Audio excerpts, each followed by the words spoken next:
Go ahead, sing it with me in your car. We're playing basketball. Woo! Remember that classic, Cheech and Chong? Yes. Our friend Deon Thomas is standing by. How long have you known Deon? Oh, my God. So Deon and I've known him since my freshman year of college. I was in a And where'd you go again? University of Illinois, baby. Champaign-Urbana. ILO. INI. So I'm in speech comm class, freshman year. In walks Deon Thomas.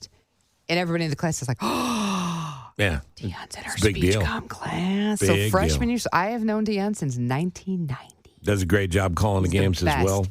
One of the best analysts and loves his Fighting Illini, and that is a fine basketball team for Coach Underwood. Yeah. Good morning to you, Deon.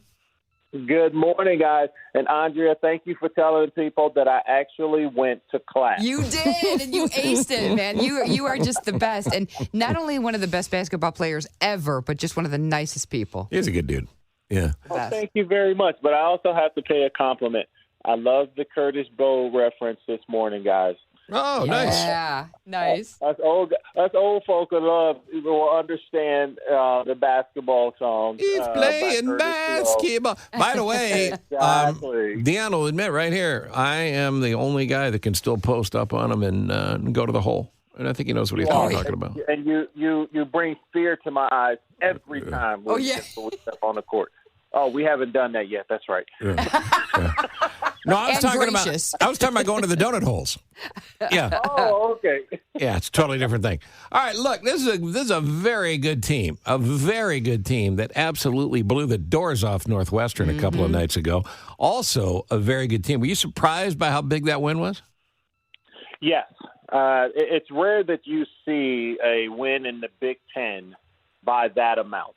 30 points, by the way, kids. 96-66. What a game. Yeah, it just doesn't happen. I mean, we have such great coaches and great players, and the job that they do scouting and understanding and knowing what other teams are going to do is that type of win is normally unheard of. It's normally a 1-2, if you're lucky, a 3 possession game. But they played great. I mean, and from top to bottom, they started off that game with a 7-0 run and never looked back. They led from wire to wire and really did whatever they wanted to do, Illinois that is. Whatever they wanted to do offensively, they were able to get to it. Defensively, they were excellent in that game, really slowed down Boo Buie. I mean, he got some points in the second half, but really slowed them down. And when you can slow that kid down, he's one of the best guards in the country, then you can really hurt that team. And that's what Illinois has been hanging their hat on this year, is their defense and their rebounding. Even with the loss of TSJ, we had some standout stars in that game, Deon. Oh, no doubt.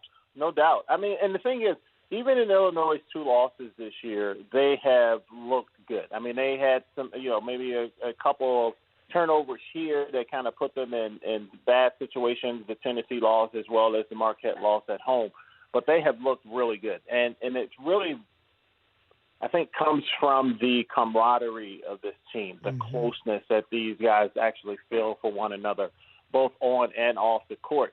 And, I mean, you tend to get that when you have older players that believe in what the coaches are trying to do, what the system is trying to do. They believe in one another.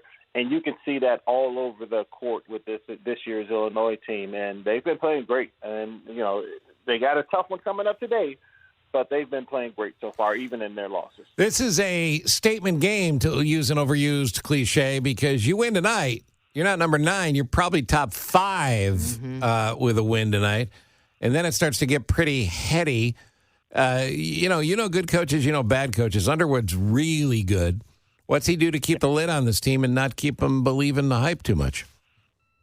Well, you know what? Again, in my conversations with Coach Underwood, he appreciates the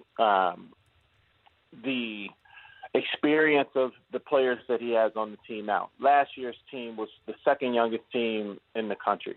This year, second or third. This year's team is one of the oldest teams in the country. And he has always said, as I've heard from other coaches, the best thing about freshmen is they become sophomores. But the best thing about your team is they get old. And this team is that. So it's rare that you have to control older players from a mental standpoint. because they understand what they need to do in order to be successful, in order to put themselves in a position to win championships. And I think he has a lot of that on this team this year.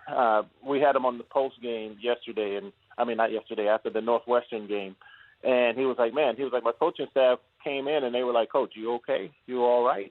He was like, because I didn't have to yell. He was like, I didn't have to say anything. Nice. That's, and I've always loved watching Coleman Hawkins play. Dane Deja in that game, and especially Marcus Damask. Oh, my God, Deon. Just watching them play, and I think kind of to Steve's point and your point, too, if they can just stay grounded, a victory tonight would be phenomenal. But if they can just hold on to this, through March, that'd be ideal for this team. Oh, no doubt. This team is very deep.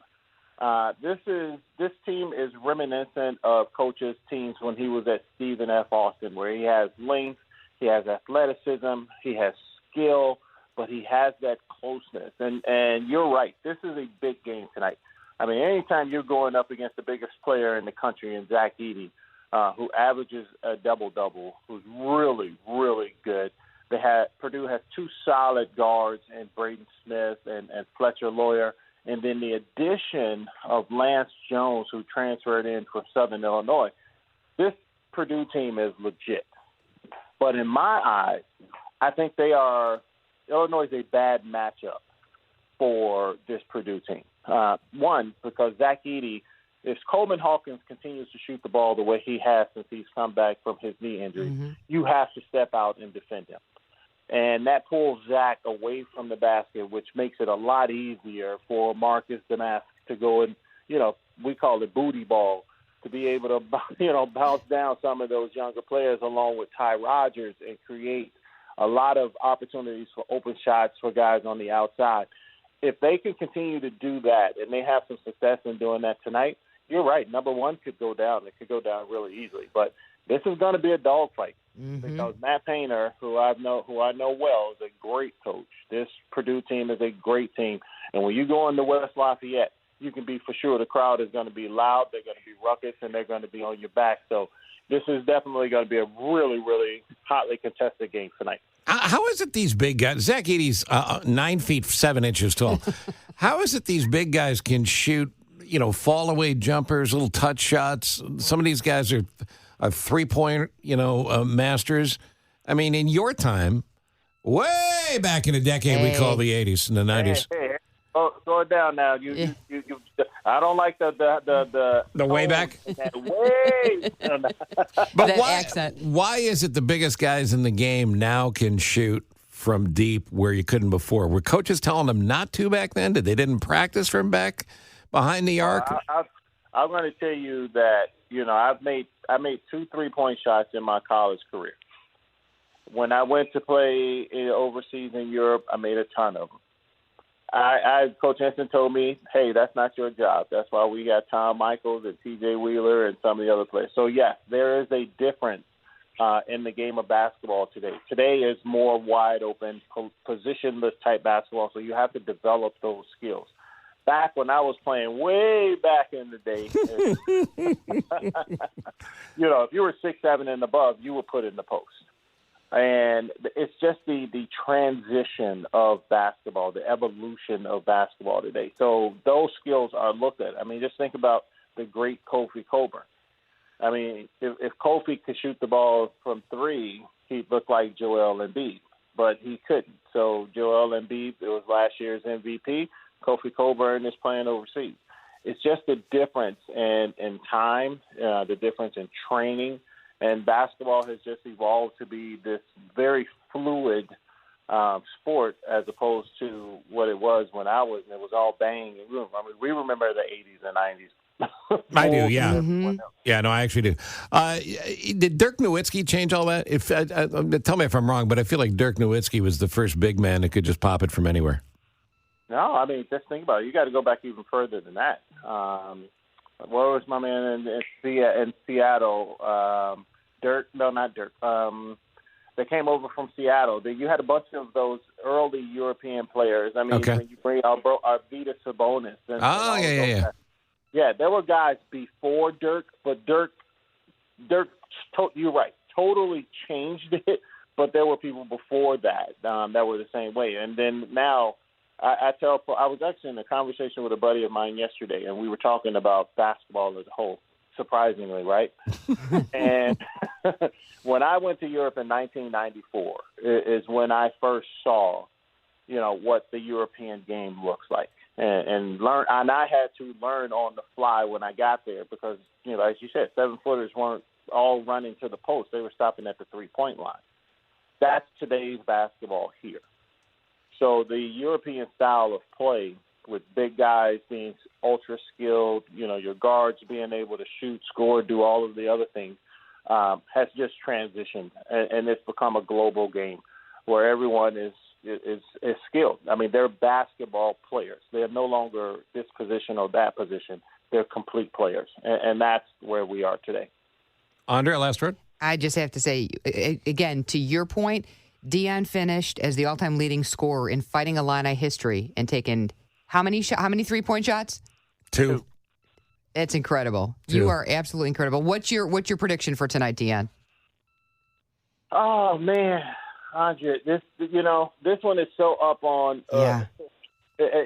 I'll say this. I know at Purdue the last time I looked were 9.5-point favorites. And I hate to bet against my Illini, but I do believe Purdue wins this game tonight. I think it's under the 9 points, and then we come back and we beat them in Champaign. Yeah, I'm seeing that. Yeah, I got to win. I got Illini win tonight and a buzzer beater. There you go. I love it. I love it too. Yep. You'll be calling the game tonight right here, Deon. No, he should do it. I sure will. He's going to go in the court and finish the game. It'd be great if you could just put Deon in at the end. Thank you, buddy. We always don't want that. Yeah, no, we do actually. It's always great to talk to you, and looking forward to it tonight. What time do we start tonight? Is 7 o'clock pregame for that 7:30 tip? I think, right? Yes, 7 o'clock pregame. 7 o'clock pregame, 7:30 tip here on the Big 89 WLS. I'll do it for you. ILL. I. I. There you go. Got you covered.